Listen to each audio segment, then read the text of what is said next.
There is a deep, profound weariness that sleep just can't seem to cure. You know the kind, right?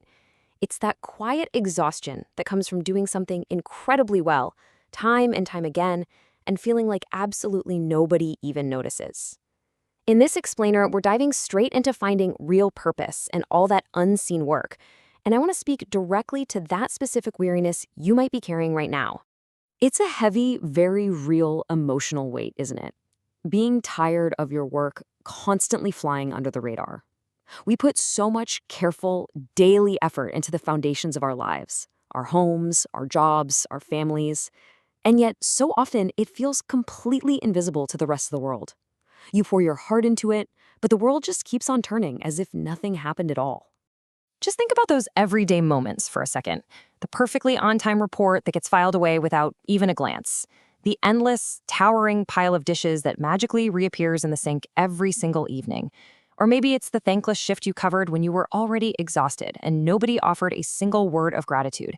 These are those incredibly relatable, mundane realities of unseen labor. But there is a deeply spiritual solution to this very human problem. It's a way to radically shift how we experience those heavy daily obligations. The answer to this weariness is actually tucked away in an ancient text. Colossians chapter 3, verse 23 tells us, "And whatever you do, do it heartily, as for the Lord and not for men." You know, the Apostle Paul wrote these exact words from a dark, lonely prison cell. And he wasn't writing to kings or powerful historical figures either. He was talking directly to people who were doing the absolute hardest, most overlooked, least recognized jobs of their era. Work that society literally looked down upon. And that was the core message Paul desperately wanted them to hear. A message nobody else was giving them, but one that is just as profoundly relevant for you today. Your effort matters. Your labor possesses immense inherent dignity. And most importantly, someone truly sees it all. True excellence doesn't just begin when someone is watching or clapping for you. It begins the exact moment you remember who you are actually working for. That single perspective shift takes your ordinary, everyday routine and infuses it with profound value. Because there really is a sharp, undeniable contrast between working for the approval of men and working for God. Let's be honest, your boss isn't the only one signing your paycheck, and your true audience isn't the people who routinely forget to say thank you. When we work just to please people, our peace of mind becomes entirely dependent on their fleeting moods, and that's just a fragile way to live. But when you remember that you're doing it for God, you tap into this deep, lasting motivation that absolutely no one can ever take away from you. Now, it is absolutely crucial that we understand what working heartily actually means, and perhaps more importantly, what it does not mean. Let's set some really firm, honest boundaries here. Doing things heartily does not mean chasing some impossible standard of perfectionism. It definitely doesn't mean quietly enduring mistreatment without setting healthy boundaries. And it certainly does not mean sacrificing your basic need for rest or your personal dignity. God isn't asking you to destroy yourself. He's not romanticizing burnout.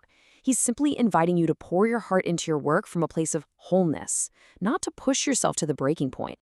Working for him isn't about working more hours, it's about working from an entirely different place in your soul. Picture someone quietly cleaning an office building long after everyone else has gone home for the night. No one sees them, there's zero applause. But if that person sweeps with care, not because a manager is watching, but because they've chosen to offer that work up to God, then that silent, mundane moment suddenly transforms into a sacred offering. And the exact same applies to your boring report, to the dinner you make every night, to any task you'd naturally do better if you knew it truly mattered. Because, friend, it really does matter. I really want you to be able to take this concept right into your day. So here's a highly specific, actionable step we can take together. First, just choose one single task, something you normally do out of sheer obligation or maybe even reluctance. Second, right before you start, pray silently. You can just say, "Lord, no one's going to applaud me for this, but I'm going to do it well to honor you."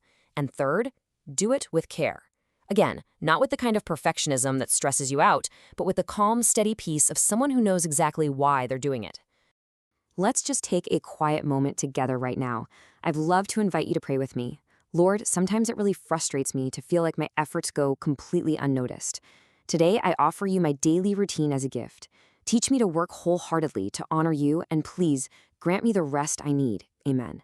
Just notice that delicate, beautiful balance in there between offering our wholehearted work and recognizing our absolute necessity for rest. If this explainer has helped you view your daily life in a slightly new light, I encourage you to save this reminder, Keep it close by. We all inevitably have those days where our energy wanes and our efforts feel completely invisible to everyone around us. Save this message so you can easily return to it on those tougher days, just to center yourself and gently remember who you are truly working for. Ultimately, it truly is about shifting our perspective.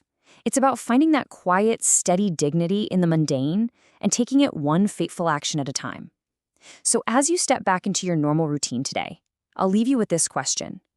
Whose applause are you truly seeking? One verse, one step, every day.